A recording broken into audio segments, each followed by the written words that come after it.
ठीक है।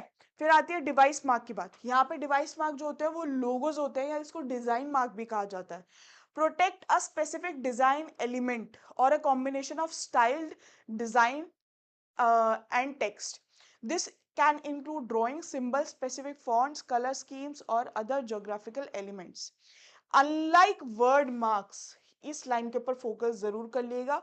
Unlike word marks that protect the literal meaning of the word, device marks protect the visual appearance of the mark, such as Apple logo, McDonald's golden arcs, and Nike swoosh. Swoosh.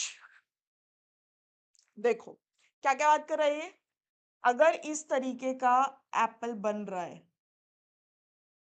Pardon my drawing, but ये half eaten Apple है basically, और ये हम देखते हैं कहीं पर, तो हमें एकदम से पता चल जाएगा कि भाई एप्पल की बात कर रहा है, एप्पल के ब्रांड की बात कर रहा है। और इलेक्ट्रॉनिक्स जो आते हैं, लैपटॉप हो गया, फोन हो गया, आपका आईपैड हो गया, ये सारी चीजें एप्पल ब्रांड से रिलेटेड है।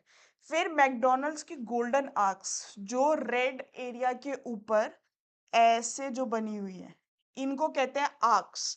ये अगर हमें कहीं पे भी दूर से हाईवे पे चलते हुए दिख जाती हैं, तो हमको पता होना चाहिए भाई कि वहां पे मैकडोनल्ड्स है।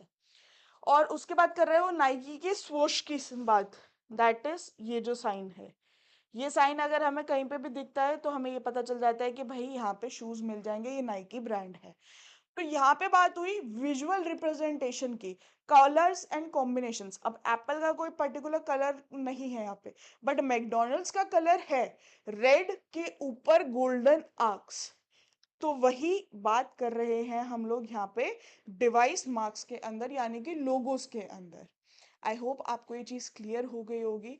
I am trying my level best कि मैं एक एक एस्पेक्ट को कवर कर दूं, और दोबारा आपको टाइप्स ऑफ ट्रेडमार्क्स के अंदर, चाहे आप अपने एलएलबी के एग्जाम में, एलएलएम के एग्जाम में, या फिर यूजीसी नेट के एग्जाम में इस टॉपिक को अटेम्प्ट कर रहे हैं, आपको कहीं पे कोई भी कंफ्यूजन ना आए।